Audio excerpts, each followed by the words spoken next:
Let's chat for a moment about junk fees. What is a junk fee? A junk fee is one of these hidden, deceptive, surprise charges that pops up oftentimes at the very end of when you're looking to make a transaction.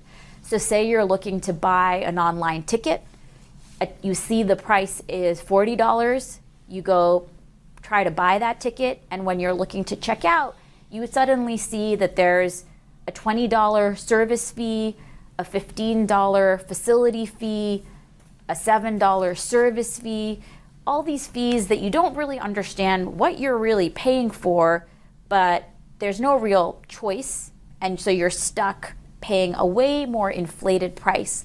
Similarly, we've heard that when people are going to hotels, when they're making everyday purchases, oftentimes there are these junk fees that show up at the end. In a sense, false advertising. It's false advertising. People are getting lured by one price, but when they are looking to actually pay, all of these additional fees have been added. Similarly, when people are looking to buy a car, one of the most major purchases that most Americans will make, all sorts of times there are these bait and switch tactics. So an auto dealer will advertise one price, but if you go to the lot, are starting to fill out the paperwork, there are all sorts of junk fees added for services that sometimes don't even make sense.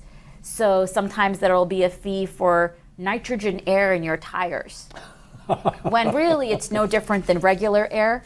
Or you'll be paying for regular oil changes for electric vehicles. Again, all sorts of charges that sometimes are just for bogus services. And so the FTC has proposed a rule that would ban junk fees, prohibit companies from doing that type of deceptive advertising.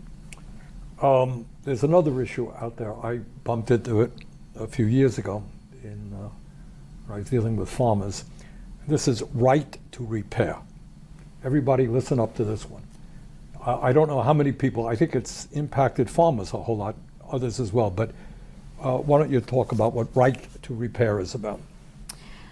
So right to repair is making sure that once you buy a product, you actually have the freedom to fix that product yourself or to take that product to an independent repair shop. Stop for a second. Everybody hear that. Generally speaking, when you buy a product, you assume you own the product, right? That's right. And if it breaks down, I will try to get it fixed at a reasonable price, right? That's right. What's going on now? In all sorts of instances, we've seen companies require that if you are looking to get, be it your phone fixed or your tractor fixed, you can only go back to the original manufacturer to get it fixed. And that means there isn't competition for the repair service, and the manufacturer can get away with charging you however much they want. For areas like tractors, this can be really devastating for farmers because they're on the clock, they have a very time-sensitive business, and if the manufacturer says, well, I don't have an opening for the repair for several weeks, that means that you can lose your entire crop.